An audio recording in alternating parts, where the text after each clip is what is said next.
Hello students, today my topic is about the solutions.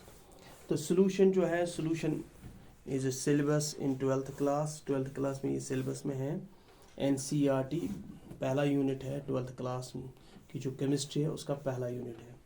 सो आज हम पढ़ेंगे solutions. सो सबसे पहले solution की डेफिनेशन पता होनी चाहिए. solution किसको बोलते हो? तो solution is a homogeneous mixture consists of two or more than two components which are chemically non-reacting, whose composition can be varied within certain limits. यानी solution में कुछ चीज़ें होनी चाहिए जिसको हम solution बोलेंगे.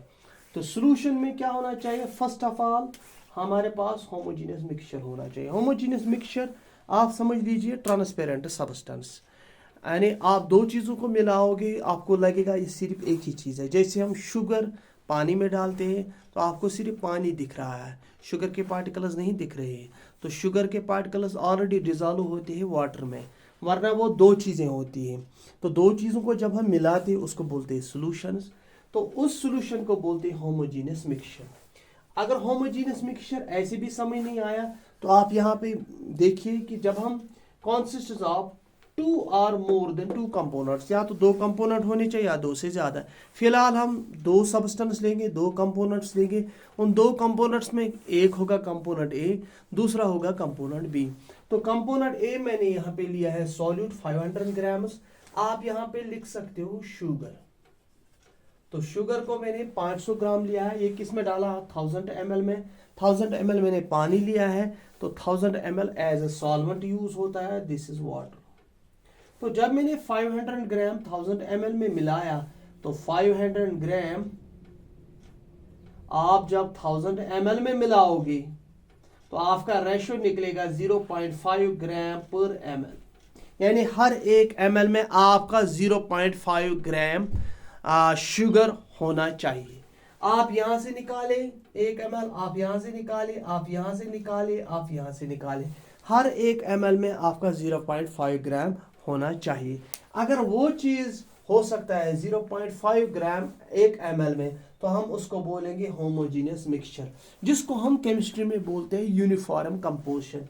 यही जब दो चीजें आप मिलाओगे ऐसा सब्सटेंस आपको मिलेगा, आप उसको बोलेंगे सॉल्यूशन. और सेकंड प्रॉपर्टी क्या होना चाहिए? नॉन रिएक्टिंग, यानी कोई रिएक्शन नहीं होनी चाहिए जिसकी वजह से आपको कोई कंपाउंड बनेगा. और जब कोई कंपाउंड बनेगा तो हम उसको सॉल्यूशन नहीं बोल सकते. इसीलिए यहाँ पे ये चीजें याद रखिए. Non reacting whose composition can be varied within certain limits. हमारे पास जो दो चीजें मिलाओगे, particularly I am talking about component A, जो आपने शुगर डाला, इसका कुछ लिमिट होना चाहिए. अगर लिमिट से ज्यादा होगा, अगर आपने ये एक्सेस में लिया सॉल्वेंट के साथ, तो आपका सॉल्यूशन नहीं बनेगा.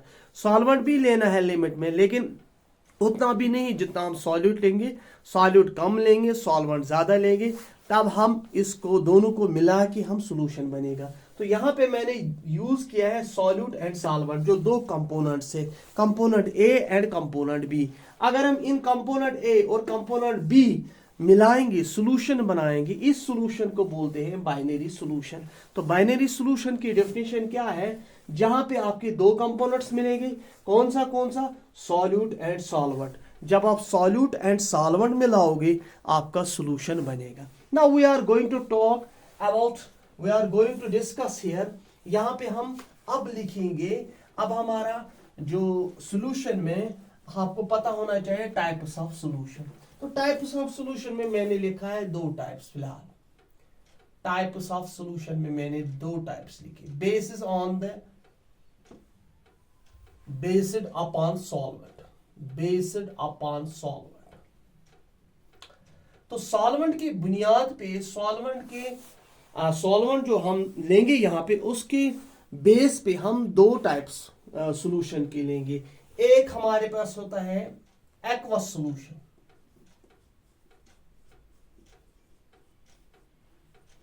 और दूसरा हमारे पास होता है non aqueous solution.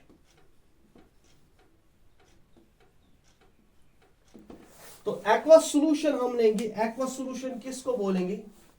Aqueous solution जहां पे आपका सॉल्वेंट जो होता है वो मेनली वाटर होना चाहिए, ऑलमोस्ट वाटर या ज्यादातर पानी होना चाहिए। जिस सॉल्यूशन में आप सॉल्वेंट यूज करोगे वाटर, उसको बोलेंगे हम एक्वस सॉल्यूशन। जहां पे आप water as a solvent use नहीं करोगे, उसको बोलेंगे नॉन एक्वस सॉल्यूशन। आप वाटर के बगैर और भी कोई यूज कर सकते हो, लाइक बेंजीन आप यूज करिए, लाइक आप क्लोरोफॉर्म यूज करिए, लाइक ऑफ CCl4 यूज करिए एटसेट्रा। जो भी वाटर के बगैर होगा तो उसको हम बोलेंगे नॉन एक्वस सॉल्यूशन। चाहे आप एक्वस सॉल्यूशन बनाए, चाहे आप नॉन एक्वस सॉल्यूशन बनाइए, आपको दो चीजें लेनी है बाइनरी सॉल्यूशन के लिए। एक हमारे पास होता है सॉल्यूट, एक हमारे पास होता है सॉल्यूट। अब यहां पे सॉल्यूट किसको बोलेंगे, सॉल्यूट किसको बोलेंगे? ए solute is a substance, A solute is a substance,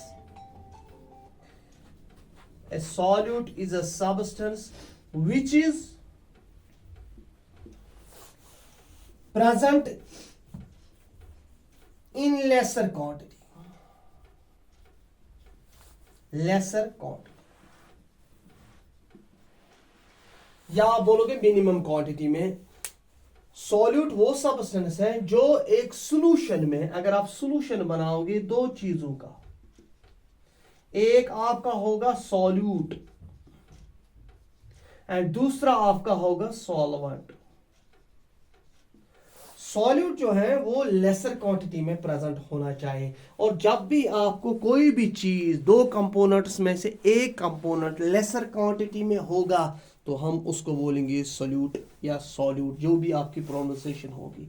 तो यहां पे आप देखिए दो चीजें मैंने मिलाए, सॉल्यूट एंड सॉल्वेंट। सॉल्यूट तो आपको समझ आ गया, जो लेसर क्वांटिटी में प्रेजेंट होगा। उसके बाद आप सॉल्वेंट लिखिए। तो सॉल्वेंट अगर आप देखोगे, सॉल्वेंट SOLVENT, सॉल्वेंट प्रेजेंट होता है which is present in large quantity या एक्सेस क्वांटिटी, लार्ज क्वांटिटी। यानी आप ऐसे भी लिखोगे, solvent is a substance, it is a substance which is present in large quantity, which is present in large quantity। जो large quantity या axis quantity में present होगा उसको बोलेंगे आप सॉल्वेंट। सो दो चीजें जो आपने मिलाए, सॉल्यूट एंड सॉल्वेंट। सॉल्यूट जो है वो लेसर क्वांटिटी में प्रेजेंट होता है और सॉल्वेंट जो है वो लार्ज क्वांटिटी में प्रेजेंट होता है। दोनों को मिलाओगे तो आपका सॉल्यूशन डिफाइन हो जाएगा। उसके बाद आपको पता है सॉल्यूशन में आते हैं classification. So write down classification of solution, classification of solution, classification of solution. Classification of solution में before I will discuss classification of solution, यहां पे हमें सॉल्यूशन के केसेस बताने हैं। तो केस 1 आपका होना चाहिए ज्यादातर अगर आप सॉल्यूशन बनाओगे, जहां पे सॉलिड ऑफ प्लस लिक्विड में डालोगे, सॉलिड ऑफ लिक्विड में डालोगे। तो जब आप सॉलिड डालोगे, सॉलिड एज सॉल्यूट होना चाहिए एंड लिक्विड एज सॉल्वेंट होना चाहिए। तो जब आप सॉलिड प्लस लिक्विड मिलाओगे, आपका सॉलिड लिक्विड सॉल्यूशन बनेगा।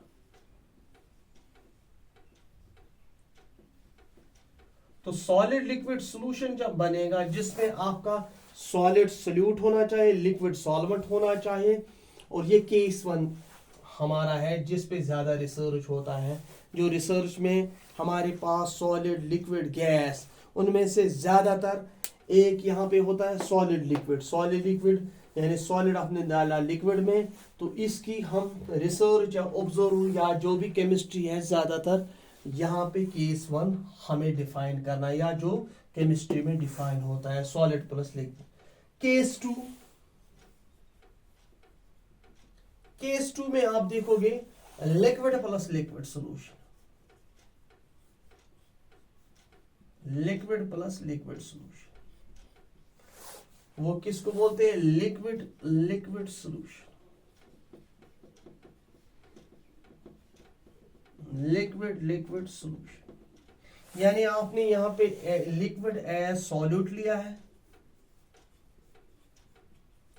एंड लिक्विड एज सॉल्वेंट लिया है। जो भी आप सॉल्यूट सॉल्वेंट में डालोगे तो आपका लिक्विड लिक्विड सॉल्यूशन डिफाइन हो जाएगा। तो यहां पे याद रखना चाहिए थर्ड वन केस थर्ड, जिसमें ज्यादातर रिसर्च है, ज्यादातर आप जो पढ़ोगे यहां पे 12th क्लास में, आपका liquid plus gas, sorry gas plus liquid, gas as a solute and liquid as a solvent. तो जब आप मिलाओगे इन दोनों को आप देखोगे gas liquid solution, gas liquid solution. तो याद रखिए हमारे पे 3 केसेस यहां पे जिसमें आप ज्यादातर सॉल्यूशन, ज्यादातर रिसर्च देखोगे सॉलिड लिक्विड, सॉलिड डालोगे लिक्विड में तो सॉलिड लिक्विड सॉल्यूशन। इसमें आप एग्जांपल देखते हो sugar plus water, sugar plus water. यहाँ पे अगर आपको समझने के लिए, यहाँ पे sugar as a solid, water as a liquid. तो शुगर आपने लिया सोल्यूट एंड लिक्विड आपने लिया वाटर, उसको बोलेंगे सॉलिड लिक्विड सॉल्यूशन। अब यहाँ पे लिक्विड लिक्विड है, लिक्विड लिक्विड, लिक्विड सॉल्यूट है और लिक्विड सॉल्वेंट है। इसमें आप a very beautiful example is, अगर आप इथेनॉल डालोगे पानी में, दोनों लिक्विड है तो ये आपको हो गया liquid liquid solution. Third one case is gas plus liquid. इसमें आप एक अच्छा सा लॉ पढ़ोगे 12th क्लास के सॉल्यूशन में, उसको बोलेंगे हेनरीज लॉ, जिसका रिसर्च भी है। गैस आप डालोगे लिक्विड में, एरेटेड ड्रिंक्स में यूज होता है, तो गैस लिक्विड, गैस लिक्विड, तो आप CO2, तो एरेटेड ड्रिंक्स में CO2, या आप ऐसा भी करोगे O2 plus water, dissolved oxygen, जिसमें आप O2 गैस है, वाटर लिक्विड है। This is one more example. तो यहाँ पे हमारे पास 3 किस्म के एग्जांपल्स डिफाइन होते हैं, यहाँ पे हमारे पास 3 किस्म के केसेस डिफाइन होते हैं। मैंने क्लासिफिकेशन ऑफ सॉल्यूशन से पहले ये क्यों लिखाया? ये इसीलिए लिखाया क्योंकि क्लासिफिकेशन ऑफ सॉल्यूशन जो है that is based on states of matter. States of matter हमें 3 स्टेट्स दिखते हैं। अगर आपने देखा, जो आपने फील करोगे या आप अपनी आंखों से देखोगे, that is classification of matter या क्लासिफिकेशन ऑफ सॉल्यूशन में आप देखोगे हमारे पास क्लासिफिकेशन में solid, liquid, gas, this is 1। यहां पे आप लिखिए क्लासिफिकेशन ऑफ सॉलिड में this is 1, this is 2 and this is 3। इसी तरह आप लिखिए यहां पे 4th point solid, 5th point liquid, फिर से, एंड 6th पॉइंट लिखिए गैस। These are the 6। यहां पे आप क्या देखोगे? 7th पॉइंट सॉलिड, फिर से 8th point liquid and 9th one is gas. ये क्या मैंने लिया है? ऊपर क्लासिफिकेशन ऑफ सॉल्यूशन में एक साइड में लिखे सोल्यूट, यहां से मैंने जो नंबरिंग दिए हैं, सीरियल दिया है 9। This is solid as a solute, liquid as a solute, gas as a solute, solid as a solute, liquid as a solute, gas as a solute, solid as a solute, liquid as a solute, gas as a solute. इसी तरह मैं change करूंगा, this is solute type. दूसरे जो vertical column आपने बनाया उसमें लिखिए आप सॉल्वेंट, पहले में लिखिए आप सॉलिड, खाली सॉलिड, तीनों में सॉलिड, सॉलिड, सॉलिड। इसी तरह आप लिखिए इन तीनों में लिक्विड, लिक्विड एंड लिक्विड। इसी तरह इन तीनों में आप लिखिए गैस, गैस, अब गैस।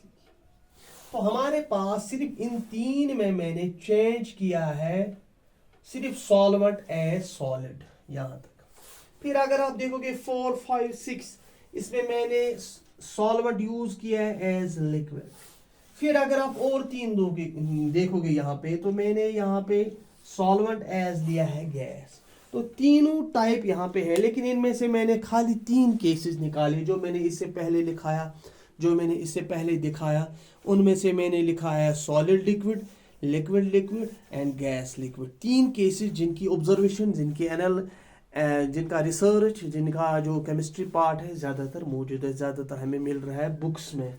लेकिन ये मैंने दिखाया इसीलिए इनका रोल जो है, इनमें से 3 ही टाइप ज़्यादा मिलते हैं, तो बाकी 6 टाइप जो है बहुत कम मिल रहे हैं। इसीलिए यहाँ पे हमें नहीं पढ़ना है वो, खाली हमें 3 टाइप के ज़्यादातर पढ़ने हैं।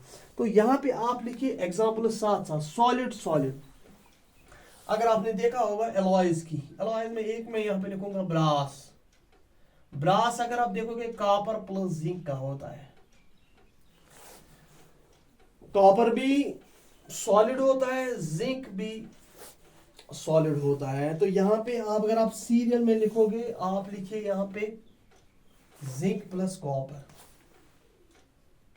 Zinc plus copper. इसी तरह अगर आप लिखोगे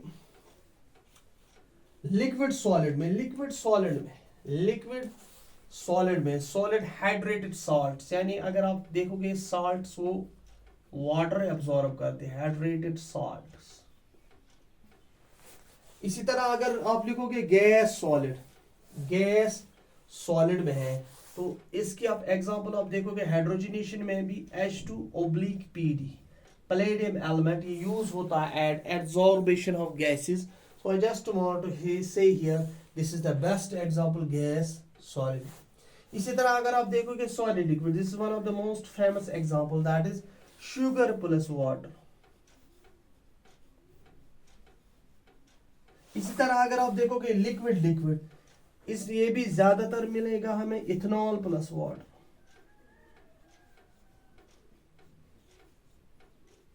इसी तरह अगर आप देखोगे सॉलिड लिक्विड लिक्विड आ गया, लिक्विड लिक्विड आ गया, सॉलिड लिक्विड आ गया, ये सॉलिड लिक्विड है, ये गैस सॉलिड है, ये लिक्विड सॉलिड है, ये सॉलिड सॉलिड हो गए 4, 5वां लिक्विड लिक्विड भी आ गए, इथेनॉल प्लस है। उसके बाद गैस लिक्विड, ये एरहेटेड ड्रिंक्स है। अगर आप कार्बन डाइऑक्साइड देखोगे, जो आप ये कोको कोला, या आप डायरेक्ट लिखिए O2 plus water, dissolved oxygen जो होता है। इसी तरह आप सॉलिड गैस लिखिए आयोडीन इन वेपर्स, आयोडीन जो है वो वेपर्स, आयोडीन इन ईयर, या iodine vapours in air, iodine in vapours air में होता है। इसी तरह अगर आप देखोगे लिक्विड गैस, लिक्विड गैस की कोई एग्जांपल बताइए। लिक्विड गैस की जो एग्जांपल है, लिक्विड गैस में ह्यूमिडिटी, ह्यूमिडिटी मीन्स अगर आप देखेंगे वाटर ड्रॉप्स होते हैं वो एयर में होते हैं। इसी तरह अगर आप देखोगे gas gas, gas gas is one of the most example O2N2। तो ये मैंने आपके 9 टाइप्स यहाँ पे लिखा है। तो 9 टाइप्स में से आपको जो मैंने केस 3 दिए हैं वो सिर्फ हमें केमिस्ट्री में पढ़ने हैं। So this is today's class that I have little bit discussed here, just introduction. उसके बाद मैंने आपको इंट्रोडक्शन में मैंने बताया सोल्यूशन किसको बोलते हैं। Once again I repeat this one, कि सोल्यूशन हम उस चीज़ को बोलेंगे जिसमें 2 कंपोनेंट्स होते हैं, सॉल्यूट एंड सॉल्वेंट। अब सॉल्यूट किसको बोलते हो? सॉल्यूट हम उस चीज़ को बोलते हो जो लिटिल क्वांटिटी में होता है या लेसर क्वांटिटी में होता है, सॉल्वेंट लार्ज क्वांटिटी में होता है। उसके बाद अगर आप देखोगे बाइनरी सोल्यूशन मैंने बताया, बाइनरी सोल्यूशन हम उस चीज़ को बोलेंगे जिसमें 2 कंपोनेंट्स होते हैं, सॉल्यूट प्लस सॉल्वेंट। उसके बाद मैंने टाइप्स ऑफ सॉल्यूशंस पढ़ा है। एक्वस सॉल्यूशन जिसमें ज़्यादातर हम पानी सॉल्वेंट लेते हैं, और नॉन एक्वस में जब पानी के बगैर और कोई लेंगे। उसके बाद मैंने सिखाया classification of solution. Classification of solution में मैंने दिखाया आपके 9 टाइप्स, लेकिन 9 टाइप्स से पहले मैंने केस 3 दिखाए, solid liquid, liquid liquid and gas liquid. तो यहाँ पे मैंने 9 टाइप्स के एग्जाम्पल दिखाए। सॉलिड सॉलिड जो मैंने ब्रास ये अलॉय है, तो इसी तरह लिक्विड सॉलिड हाइड्रेटेड सॉल्ट्स, इसी तरह गैस सॉलिड H2PD, इसी तरह solid liquid sugar plus water, इसी तरह liquid liquid ethanol plus water and so on. जो मैंने 9 टाइप्स यहाँ पे क्लासिफिकेशन आपको दिखाए। This was the whole today's class जो मैंने आपको पढ़ाया। और इस क्लास में आपको अगर मतलब मे बी समटाइम्स कभी कभार मिस्टेक हो तो उसके लिए मैं माफ़ी चाहता हूँ। तो इस क्लास में this was the first class regarding the solutions. Okay, thank you बेटा, पढ़ना अच्छे से। अगर कोई भी कमेंट होगा तो कमेंट में लिखना, कोई भी मिस्टेक होगी तो बताना, तो उसके लिए मैं माफ़ी चाहता हूँ। This was the class first class regarding the solutions. Okay, thank you.